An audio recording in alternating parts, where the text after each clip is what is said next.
week after my son Matthew got married, my daughter-in-law Brooke knocked on my door, accompanied by a well-dressed man carrying a leather briefcase. "Mom, this is Paul, a notary." She flashed that phony smile I knew too well. "We're here to help you with some house paperwork." My heart pounded.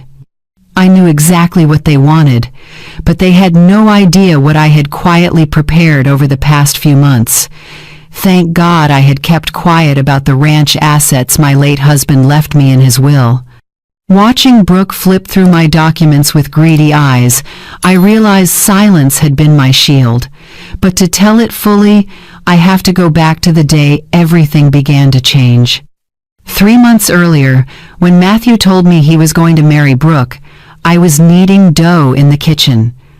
The smell of fresh yeast filled the room while my hands pressed into the warm dough. "Mom, I want you to really understand Brooke before the wedding," Matthew said, with that smile that always softened my heart. "My son, my only treasure, has finally found love," I replied, wiping my hands on the apron. I'd heard plenty about her. 32 years old, office job, brown hair always sleek, perfectly manicured nails. She sounded like the perfect woman for Matthew. That afternoon, I ran to the supermarket to pick the freshest things: large shrimp, perfectly ripe avocados, herbs, heavy cream. I wanted to cook the dishes Matthew had loved since he was little. In my head, I imagined the conversations I'd have with Brooke, the advice to keep my son happy, the family recipes the two of us might share. I stayed up nearly all night cooking. My feet swelled from standing so long, but I didn't care. The clam chowder I made was silky and rich. The cornbread was fluffy. The avocado salad was refreshing. The apple pie was fragrant with cinnamon American dishes my family has always loved. When it was time to meet, I put on my prettiest pink dress, the one I saved for special occasions. I did my hair carefully and even put on a little lipstick. I wanted to make a good first impression after all. This woman might be the mother of my future grandchildren. The doorbell rang, and my heart leapt. I opened the door with a wide smile. "Brooke, it's so nice to meet you." I opened my arms for a hug, but she only brushed my shoulders with her fingertips, as if touching me were unpleasant. "Nice to meet you, ma'am," she murmured without looking me in the eyes. Her voice was cold and distant. She wore an elegant green dress, and her high heels clacked on the floor of my modest home like tiny hammers. During dinner, I tried to chat about her interests, her job, her plans with Matthew, but every question I asked got clipped one-word answers. Yes, no, maybe. Talking to her felt like talking to an ice wall. What hurt me most was the way her eyes swept around my house with disdain, the way she wrinkled her nose when tasting my food, as if it were something inferior. Matthew tried to smooth it over. "Mom, the food is delicious as always," he said, trying to dispel the awkwardness blanketing the table. Brooke poked at the beans on her plate with her fork, separating each ingredient as if dodging poison. Her glossy red nails contrasted completely with my simple ceramic dishes. "Do you like cooking, Brooke?" I asked with a hint of hope, pouring more sauce onto her plate. She looked up, her expression hard to read. "I don't have time for that," she answered flatly. "I prefer ordering in or going to proper restaurants." The word proper stabbed my chest like a splinter. So my food wasn't proper, my home wasn't proper either. Matthew cleared his throat and hurried to change the subject, but I'd already gotten the message. To Brooke, everything of mine was beneath her. In the following weeks, each visit grew heavier. She perched on the edge of the couch, as if she'd get dirty, eyes glued to her phone with a bored expression. She never asked about my day. She never showed any interest in truly getting to know me. "Mom, Suzanne, you'll be happy to have more time for yourself after we get married, right?" she dropped one day while I was making coffee. It sounded like an early goodbye, as if she'd already decided to separate Matthew from me. More time for myself? I repeated, confused. I like being with you too. She glanced at Matthew, the look I didn't understand then but understand all too well now. They were already planning to sideline me. Wedding prep turned into my personal nightmare. Brooke decided everything without asking me, as if I were invisible. "Have the cleaning lady help with the flowers," I heard her say on the phone one time. It took me a few seconds to realize she meant me, the one who usually tidied up and cooked whenever my son visited. When I offered to bake the wedding cake myself, a family tradition we'd kept for generations. Brooke let out a laugh that chilled my blood. "Oh no, Mom, let the professionals handle that. I don't want anything homemade." That night, I sat in the kitchen and cried, clutching the apron my own mother gave me when I got married. My cakes had sweetened birthdays, baptisms, graduations. But to Brooke, the love in every batch was just homemade, a word she pronounced like a disease. The wedding day arrived like an unavoidable storm. I got up before dawn to get ready, choosing my most elegant purple dress. I'd bought it just for this occasion. I stopped by the neighborhood salon. Carol gave me a hairstyle so pretty I looked 10 years younger. "You look beautiful, Suzanne," she said while adjusting my hair. "Your son will be so proud." Her words lit a small hope. Maybe today would be a new beginning with Brooke. I arrived at the church early, the way I always arrive early everywhere. I wanted to make sure everything was perfect for my son. Guests began to arrive, and I received their congratulations with a genuine smile. But when the ceremony began, I realized something that broke my heart. Brooke had arranged the seating so I was pushed to the 5th row behind her co-workers, behind neighbors who had only met Matthew a few times, while the groom's mother sat way in the back, like a stranger. From that row, I had to crane my neck to see my own son walk up the aisle. The mothers of Brooke's friends, women who had never stayed up a night with Matthew's fever, had better seats than I did. I swallowed hard and kept my composure, but something inside me cracked. At the reception, it got worse. Brooke introduced me to her guests as Matthew's mom, never using my name, or saying mother-in-law, respectfully.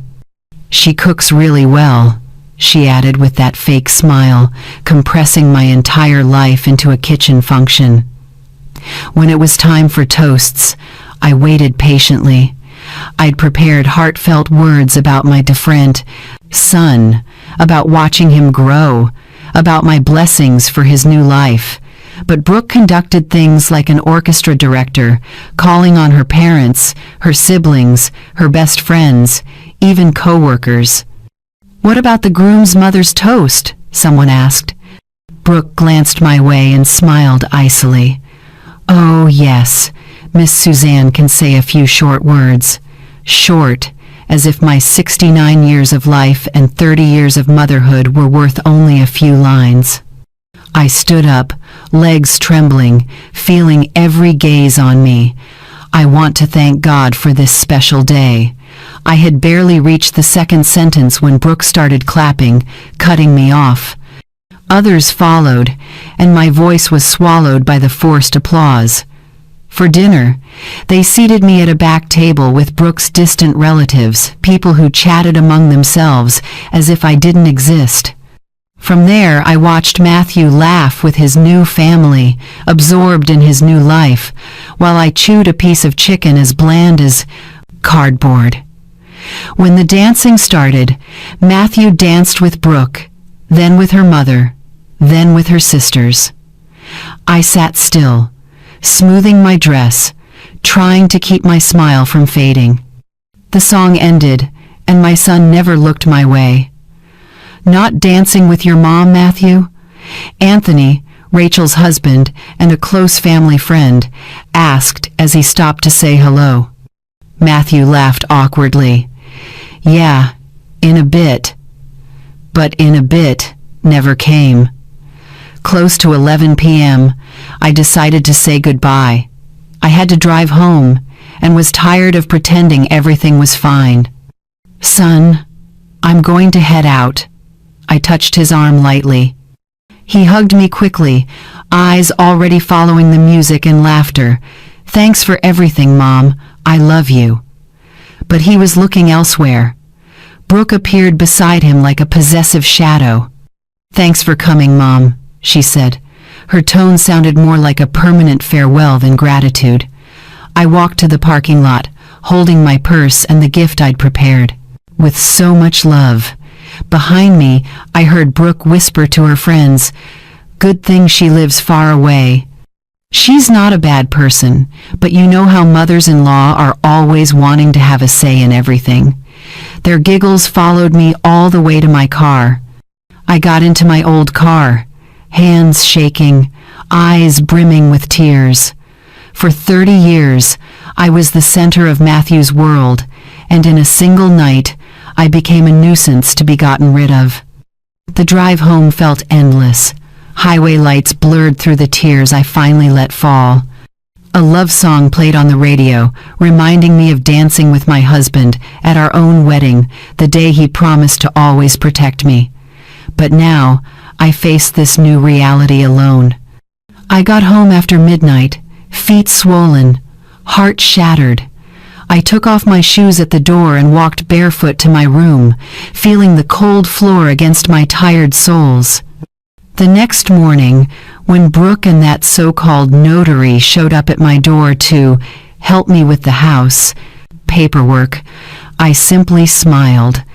They didn't know that this Suzanne, a 69-year-old mother in Seattle, was no longer someone to be led around, and the real story was only just beginning. The purple dress I had so carefully chosen suddenly felt ridiculous, like a uniform for an old woman pretending she still mattered. The next days were a strange mix of silence and waiting.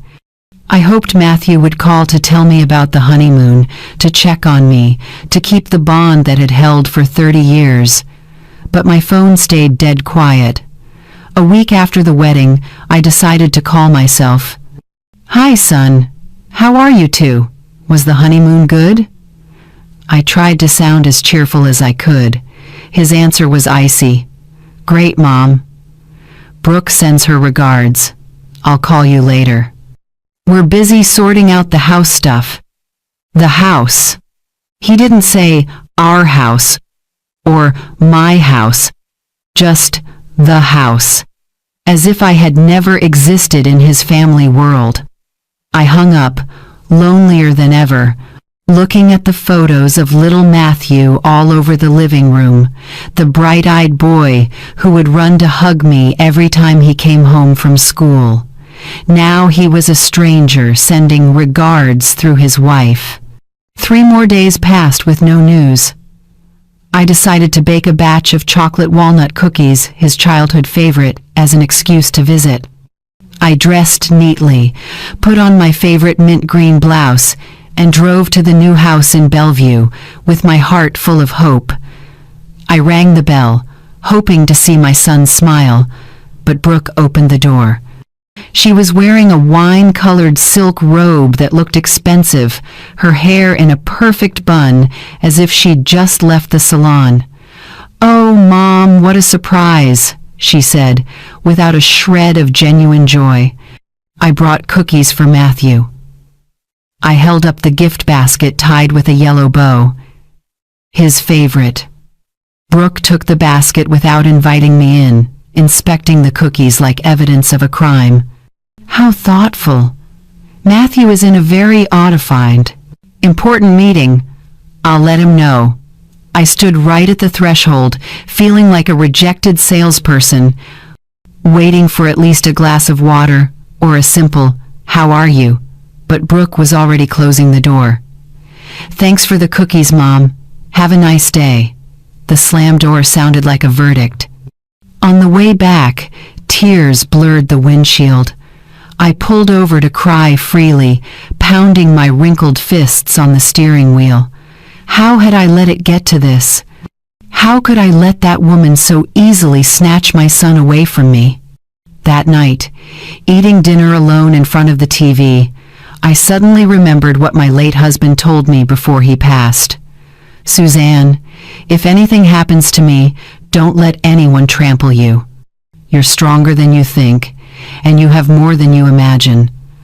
I hadn't fully understood then, but now those words began to come clear. The next morning, I did what I'd neglected for months. I pulled out the safe from the closet, opened it, and organized the 7 papers, birth certificates, marriage certificate, house title, insurance policies. Then I saw an envelope that would change everything. The deed to a ranch of about 500 acres that my husband had inherited from his uncle, and that now belonged entirely to me, a ranch in eastern Washington. The legal language was very clear. I was the sole owner of one of the region's most profitable ranches. My heart pounded as I read the details. Farmland, cattle, a main house with 5 bedrooms, and 3 houses for workers, guests. The most recent appraisal was enough for me to live comfortably for the rest of my life and still leave a substantial inheritance. But more important than money was power. The power to decide my own future, to depend on no one, to stop begging for affection or picking up scraps of attention. For the first time in weeks, I truly smiled. I put the documents somewhere safe and made a decision.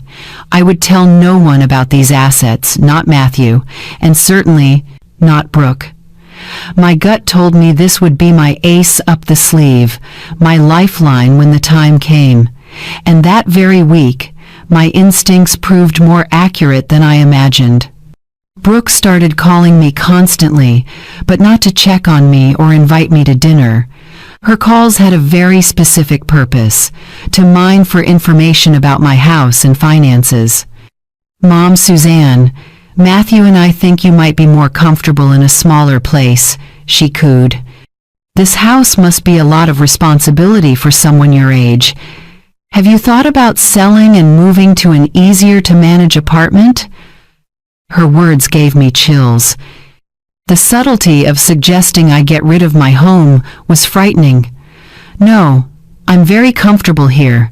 I kept my voice gentle. "This house holds too many beautiful memories." "Sure, but think it over. If you sell, you could enjoy yourself, maybe travel. We can also help you manage the money so it earns more," Brooke continued in that syrupy tone I'd begun to hate. 2 days later, Matthew came by for the first time since the wedding, not just to visit his mother, but with a very clear agenda. He sat on the sofa where I used to hold him when he had nightmares.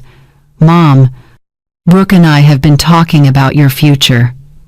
"My future?" I feigned innocence, though I already knew where this was going. Matthew avoided looking me in the eye, just like when he was little and had done something wrong. "We think this house is too big for you. Lately you seem tired, stressed. Brooke knows a great agent who can appraise it and get a good price." He fidgeted with his car keys, awkward. The pain hit like a knife twisting in my chest. The very child I'd raised with all my love was trying to convince me to sell the house where he grew up, where he took his first steps, where we built every memory. "Son, do you really think I should sell the house?" I asked directly, needing to hear his voice, not Brooke's echo.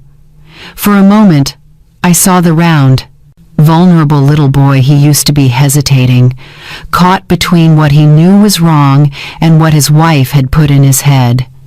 "Well, Brooke has a point, Mom. You should enjoy more, worry less," he muttered. But his voice sounded like he was reading a script someone else had written. That evening, after Matthew left with empty promises to visit more often, I sat in the kitchen with a cup of chamomile tea and made a decision that would change everything. I called Rachel, the only close friend I could trust completely. "Rachel, I have to tell you something very important, but promise it stays between us." Rachel's voice turned serious immediately. We'd been friends for more than 40 years, practically raising our kids together. "Okay, Suzanne, what's going on? You sound worried." I told her everything from Brooke's attitude the first time, how they treated me at the wedding, the attempts to convince me to sell the house, and finally the ranch assets I'd kept hidden. "My God, Suzanne, nearly 500 acres and you haven't told them?" Rachel exclaimed. "Good thing you kept quiet." I saw the shark look in that girl's eyes at the wedding. Her words confirmed my instincts were right. "Rachel, I feel like something bad is coming. The way they look at me like an obstacle to remove. I'm afraid they're plotting." "Listen, best friend," Rachel said in her familiar firm tone. "Tomorrow morning we're going to see a lawyer. You need to protect everything before those vultures find out what you really have. And please don't sign anything without checking with me." The next morning, Rachel picked me up early. She had made an appointment with a reputable attorney, Mr. Robert Hayes, whose office was in downtown Seattle, a gray-haired man with sharp eyes and decades of handling similar cases. "Miss Suzanne, based on what your friend said and the files I've reviewed, your situation is very sensitive," he said after going through the papers. "It's not uncommon for relatives, well-meaning or not, to pressure older adults to transfer assets. My recommendation is to build legal safeguards around your entire estate." Mr. Hayes spread the documents into a picture of assets on the polished wooden desk. "What you have is substantial. This ranch alone equals the entire wealth of many families." He adjusted his glasses. "What concerns me is the behavioral pattern you've described. Emotional isolation, making the victim believe she's incapable, then presenting the solution, which only benefits them." His words made me shiver. This was exactly what I was living through. Rachel squeezed my hand. "Tell him about the notary." I recounted how Brooke brought Paul to my door, waving house papers, showing up unannounced like hunters on a trail. "Classic," the lawyer muttered, taking notes. "They often bring along a friendly witness, notary, overlook irregularities, and pressure for signatures under the pretense of simplifying procedures. I've seen people lose everything in a single signing session. So what can I do to protect myself?" I asked, feeling like I was standing in the middle of an invisible battlefield. For the first time that day, he smiled. "A lot. We'll set up an irrevocable trust, document any coercive attempts, and most importantly, prepare scripts for when they show their true intentions." We left the law office with a clear plan and a set of documents strong enough to wrap my estate in protection. This time, I was no longer a mother easily led around. Suzanne of Seattle was ready to fight back. More important than anything, I walked out of the law office with one certainty. I wasn't overreacting or paranoid. My suspicions had a basis. Rachel invited me over for a meal. Her husband, Anthony, hugged me with his familiar bear hug. "Suzanne, that girl has money in her eyes," Anthony said, as we ate the pot roast Rachel had cooked. "Even at the wedding, I felt something off," he continued. "She kept calculating, probing about who did what business." Their observations confirmed my worst fears. In the following days, I kept my normal routine, but on high alert. Every call, every unexpected visit, every casual remark about age or needing help, I read in a new way. It was as if I'd suddenly developed X-ray vision to see the true intentions. On Wednesday afternoon, while I was watering the garden, I saw Matthew's car pull in.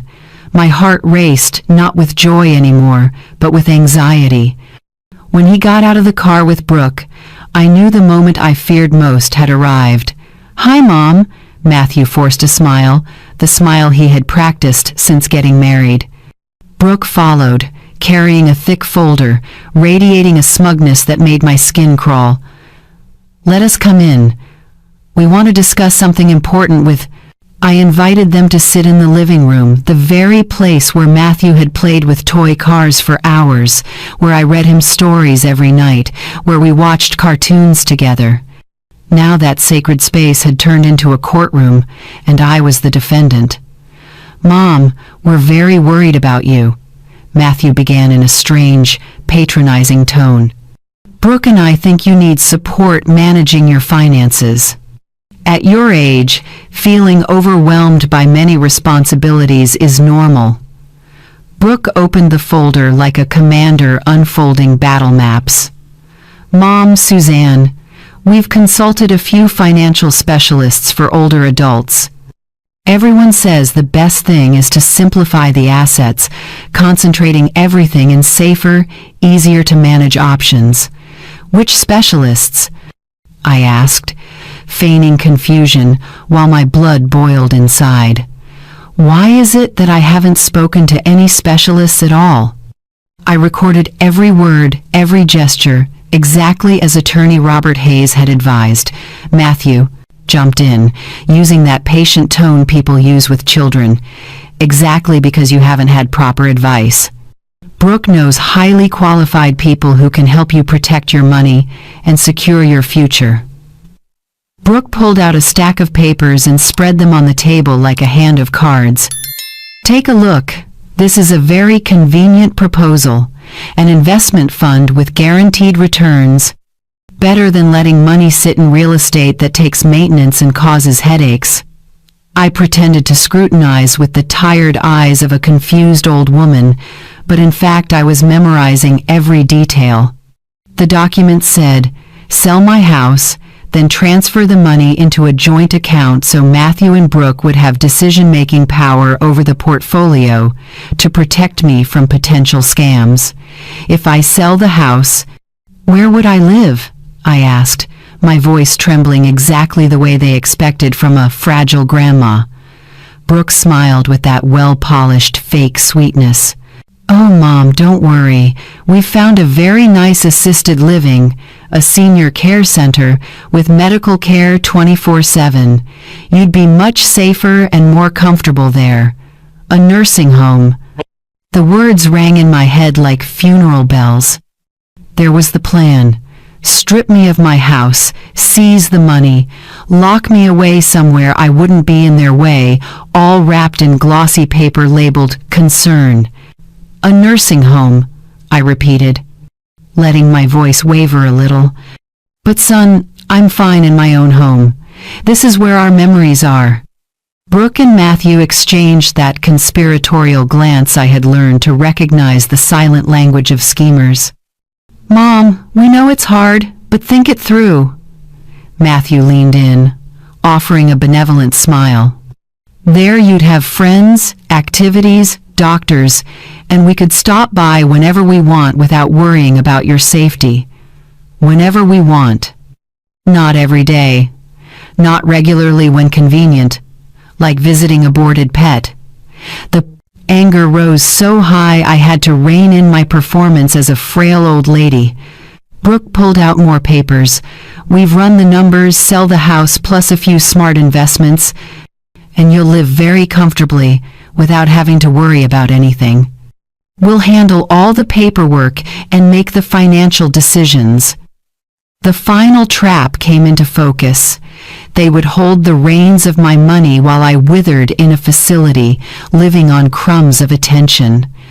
A brilliantly cruel plan, executed with the precision of financial surgeons. "What if I don't want to sell?" I asked softly, as if the thought had just occurred to me. Brooke sighed theatrically, like a patient teacher explaining math to a slow child. "Mom, we understand it's hard, but at your age living alone in such a big house isn't safe. What if you fall and no one knows, or if someone takes advantage of your kindness and scams you?" The irony being lectured about scammers by the person trying to scam. "I need time to think. I need time to think. I rubbed my temples as if I had a headache. It's a lot to process at once. Matthew stood and hugged me, a hug as cold as Judas's kiss rather than a son's affection. "Of course, Mom, but don't take too long," he said. Brooke stacked the documents with the satisfaction of someone who thinks she's already won. After they left, I collapsed into a chair, feeling as if I'd just survived a hurricane. My hands shook, not from age but from fury held in. I picked up the phone and called attorney Robert Hayes immediately. "Mr. Hayes, they just came. Exactly as you predicted. They want me to sell everything, put me in a facility, and take over the money." His voice was calm but firm. "Miss Suzanne, this is the critical part. Do not sign anything at all, no matter how much pressure they apply. If possible, record all future conversations. We need to document their true intent." That night, I couldn't sleep. I walked around the house like a ghost, touching each object with a story. The rocking chair where I nursed Matthew, the table where we did homework together, the piano I played to lull him through nightmares. All of it would be sold off and scattered to feed the greed of someone who came later, who knew nothing of the days when Matthew was most vulnerable and needed his mother, a person who saw motherly love only as an obstacle on the road to a money dream. The next morning, Rachel arrived early with a digital voice recorder her grandchild had lent her. "It's really easy to use," she showed me. "Press this button and it records for 8 hours straight. Slip it in your purse or apron pocket. If they come back with proposals, we'll have their words." For 3 days, I kept a tense calm, waiting for the hunter's next move. On Friday afternoon, the phone rang. Brooke, her voice sugary with manipulation. "Have you thought about the proposal, Mom? We found a beautiful place in assisted living, but we need to reserve soon because there's a wait list." The fake urgency in her voice confirmed they were eager to close early, before I could consult anyone. "Yes, I've thought a lot," I answered with my best performance as a hesitant old lady. "Can you come by tomorrow to explain the details again?" At my age, I sometimes forget. I could practically see her triumphant smile through the phone. "Yes, Mom, tomorrow afternoon we'll bring all the paperwork. You'll see this is the best decision for everyone." Best for everyone, as if being stripped of my home and freedom were a favor to me. On Saturday afternoon, they arrived right on time, like vultures keeping a date with carrion. This time they brought Paul the notary, who had shown up at my door the previous week. A thin man with a sparse mustache and a leather briefcase, his eyes roving around my house like an appraiser's while he feigned courtesy. "Miss Suzanne, very pleased to see you again." He smiled without his eyes. "I'm prepared to streamline all procedures. The faster we resolve this, the fewer complications. Before we begin, I'd like permission to video, record this discussion to protect all parties. Does everyone agree?" I sat down in my favorite armchair, the one where I used to rock baby Matthew and let them stage their show of fake concern. "Mom, we brought the paperwork ready." Matthew laid the sheets on the table.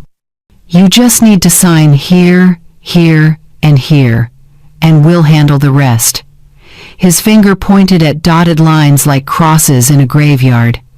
Brooke sat right next to me, the kind of hard sell proximity used by aggressive salespeople. "Look, photos of where you'll live, lovely gardens, a TV room, even yoga classes for seniors." Brooke showed a few pictures, a place that looked more like a hospital in disguise than a home.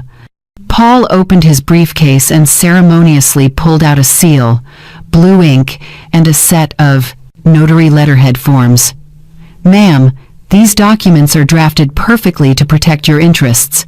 A property sale, fund transfer into a family trust, and authorization for relatives to manage your finances if you become incapacitated. Incapacitated. The word hit me like a slap. I smiled very slightly, a smile only I understood, and looked up. Then let's start by reading aloud each clause, so the audio-video record captures everything in full as required, shall we? They had even prepared the next step. If one day I dared to oppose their decisions, they'd try to have me declared cognitively incompetent.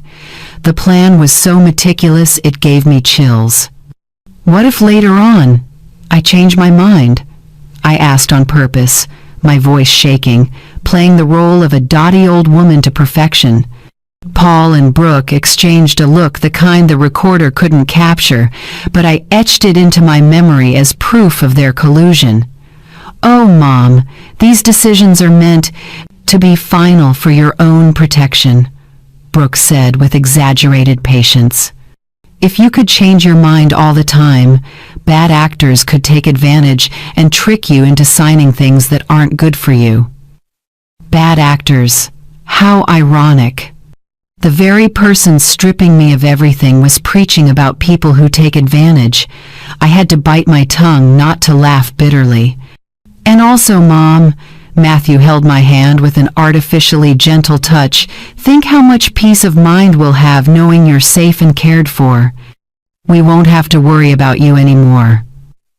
Won't have to worry about you anymore. Translated from the language of manipulators, it means, we won't have to pretend to love you once we control the money. My tears burst out, not an act anymore. It was the real pain of a mother betrayed by the child she had lovingly raised.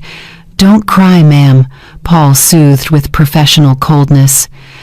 Feeling emotional during major changes is normal. You'll feel more at peace afterward. He pulled out a gold-plated pen and set it in front of me like a gun to my throat. I took the pen, my hand shaking, and moved it toward the first sheet. The air was taut like a violin string. My two executioners held their breath, waiting for the moment of final triumph. Brooke leaned in like a vampire at a victim's throat. Right then, like an angel knocking at the doorbell rang. Expecting anyone? Paul snapped, irritation showing. No, I answered, standing up slowly. Probably a neighbor, on Mr. Hayes's advice. I had proactively asked the county prosecutor's office to send an investigator to witness, due to signs of elder fraud. I opened the door. Rachel stood there with attorney Robert Hayes and an accompanying investigator carrying a camera for record keeping. Good afternoon, Suzanne. Rachel smiled, giving me instant strength. Hope we're not too late. Come in, I said, feeling like the cavalry had arrived. Attorney Hayes entered with the presence only seasoned lawyers have. The other man followed, lifting the camera. Matthew turned pale. Brooke stumbled to gather the stack of documents, and Paul stood frozen like a pillar of salt. What's going on, Mom? Matthew asked, tense. Hello, everyone, Mr. Hayes said politely. I represent Miss Suzanne. As scheduled for today, I'll be supervising this legal transaction together with the investigator from the prosecutor's office. I trust all documents are in proper order, and that my client has had sufficient time to review them with independent counsel. The silence that followed was so thick it could be cut with a knife. Paul hastily pocketed the gold-plated pen as if it burned. Brooke glanced at the door, measuring an escape route. Excuse me, and you are? Paul tried to salvage his authority. Hayes smiled the way a man does after unmasking too many frauds to count. Robert Hayes, attorney for Elder Asset Protection. And this is Deputy Prosecuting Attorney Daniel Harris from the King County Prosecuting Attorney's Office, in charge of crimes targeting vulnerable people. At Mr. Hayes's request, we're here to witness and record due to indications of elder fraud. Brooks' face shifted from confident predator to chalk white in seconds. Paul snapped his briefcase shut with clumsy motions, as if stuffing in incriminating evidence. Matthew stood stock still, looking from them to me as if, for the first time in months, he truly saw his mother. "Counsel," I said, my voice steadier than it had been in weeks. "I'm glad you arrived in time. I was about to sign some papers and wanted to make sure everything is proper." I set the recorder on the table like a grenade with the pin pulled. The investigator switched on the camera per protocol. "Ma'am, could you explain what kind of documents they're asking you to sign, and under what circumstances?" His voice carried legal authority that makes the guilty tremble. Brooke tried to cut in with a forced laugh. "Oh, it must be a misunderstanding. We're just helping my mother-in-law with some convenient paperwork." "Paperwork?" I repeated, smiling to my own surprise. "You call it paperwork to make me sell my house, hand over all my money, and go into a nursing facility so the two of you can control all the assets?" Paul sprang up, aiming to slip away. "Perhaps there's been a mistake. I only came to provide notary services."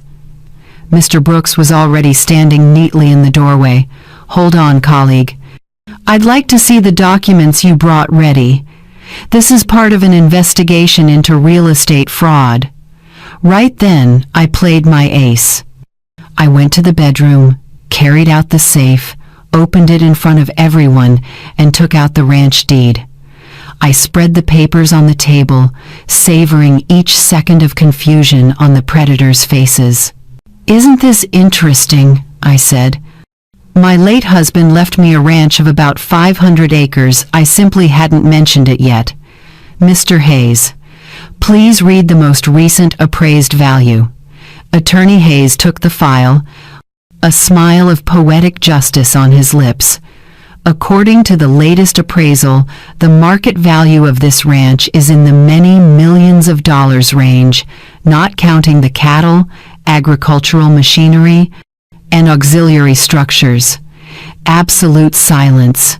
Brooks' mouth hung open like a stranded fish.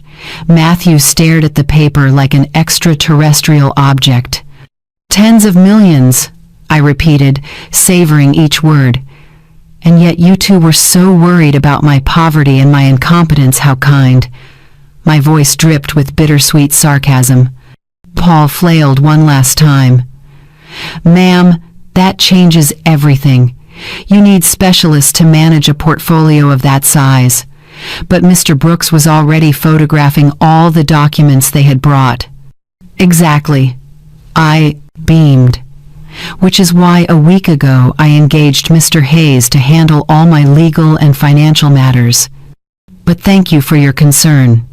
At last, Brooke found her voice, raspy like a wounded crow. "Mom, we didn't know. I mean, we just wanted to help." "Help me?" I stood, reclaiming the dignity I thought I'd lost. "Help by selling my house without asking, locking me in a facility against my will, and stealing my right to decide my own life?" Matthew spoke, and for the first time in months, I heard my real son. "Mom, we thought it was what's best for you." His eyes were wet. I didn't know if it was remorse or frustration at having the game exposed. "What's best for me," I softened, "would have been to ask what I wanted. What's best for me would have been to respect my decisions. What's best for me would have been to see me as your mother, not an obstacle to your happiness." Mr. Hayes placed a protective hand on my shoulder. "Miss Suzanne, I think it's time for everyone to leave. We have sufficient documentation to proceed legally, if necessary." Paul practically ran for the door. Brooke slunk after him, not bothering to keep the considerate daughter-in-law mask. Matthew lingered a few seconds, looking at me with an expression I couldn't read. "Mom, can we talk later?" For the first time, the question sounded real and bare. I nodded slowly, promising nothing. When they left, I stayed with my true allies, Rachel, Mr. Hayes, and Mr. Brooks. For the first time in months, I felt safe in my own home. 3 months later, I sat on the ranch porch, watching sunset turn my land orange.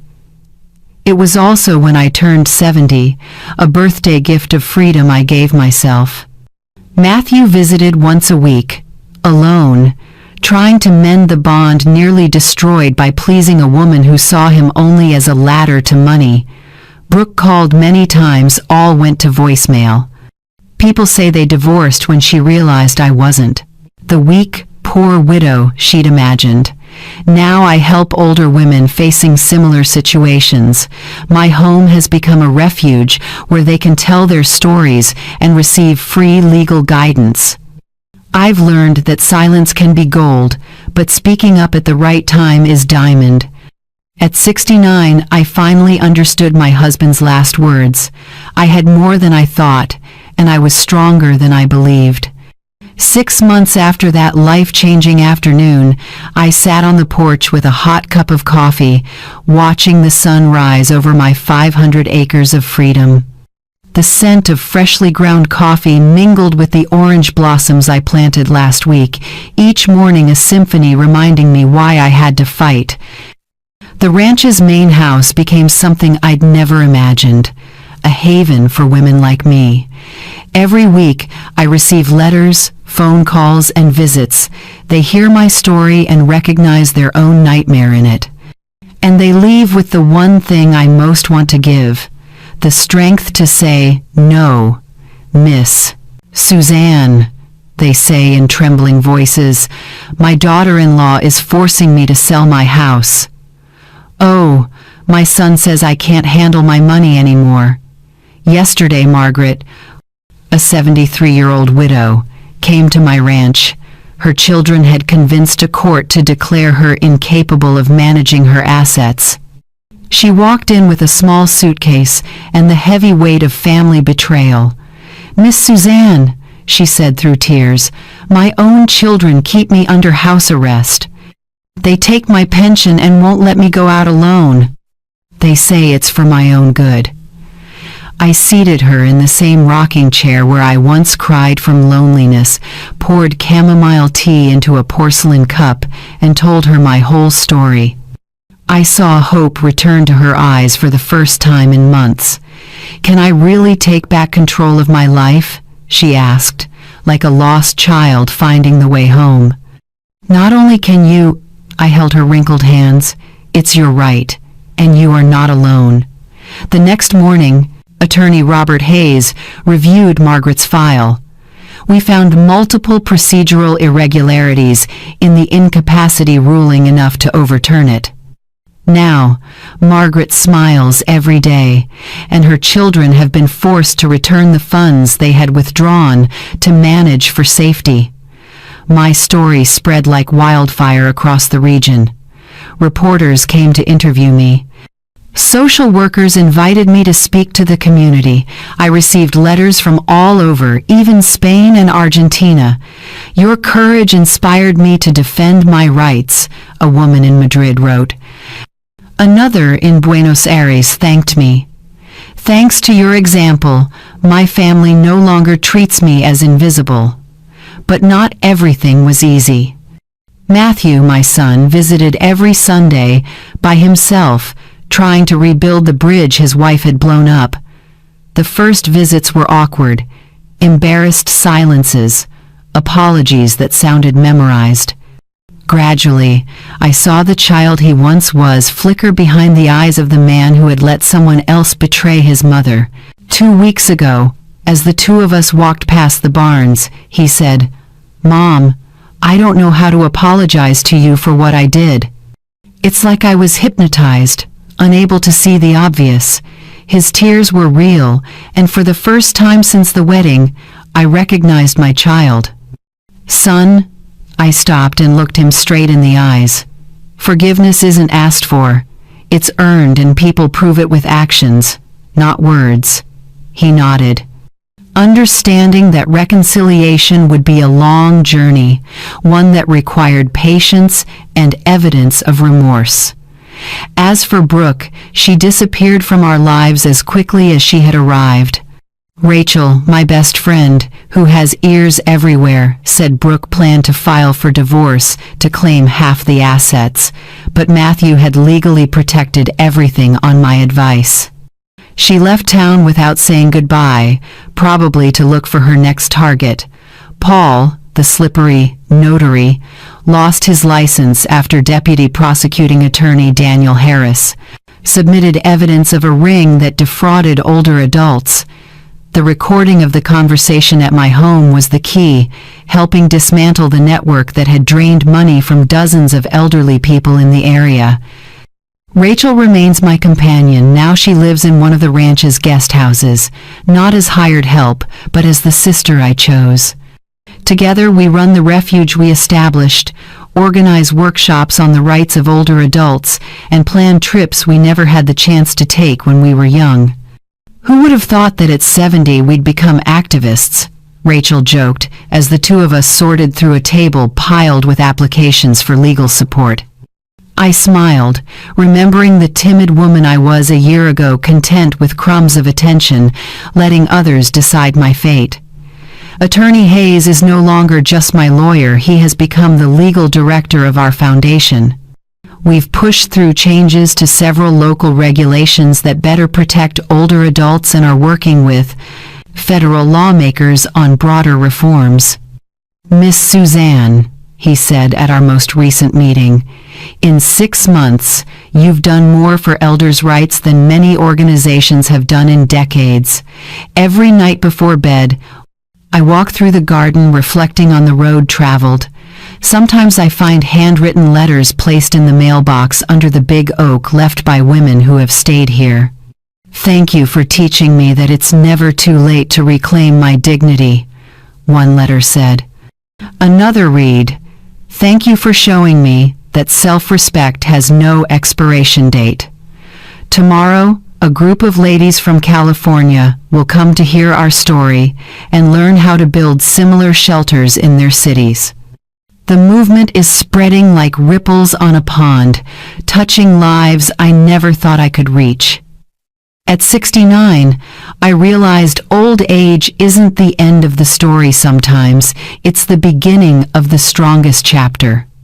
I learned that the wisdom accumulated over decades is a weapon, more powerful than youth, that lost dignity can always be won back if we dare to fight for it. My name is Suzanne, 69 years old, and this is my Declaration of Independence. I will never again let anyone make me feel invisible, useless, or disposable. If my story inspires even one woman to raise her voice against abuse and manipulation, then every tear, every betrayal, every moment of pain will have been worth it. In the end, I realized my late husband was right. I was stronger than I thought, and I had more than I believed. I just needed to remember who I really was. Perhaps the most powerful thing in Suzanne's story isn't the ranch, nor the legal papers, but the moment she stood up straight and named what she deserved: dignity, boundaries, and love that knows respect. Family is where love begins, but it's also where limits must be set. Forgiveness can open a door, but trust only returns with action. And sometimes, learning to say no is how we say yes to our own lives, to peace, autonomy, and self-respect. What do you think of Suzanne's choice? If you were in her place, what would you do when relatives help but want control? In your view, what do healthy boundaries in a family look like, especially with aging parents? And what concrete actions should accompany an apology to truly heal? Please share your perspective or experience in the comments. Your story might strengthen someone who needs it. If you find these values meaningful, join us so you don't miss the next stories. We'll keep listening, learning, and growing together, so each of us can find our voice again in our own home.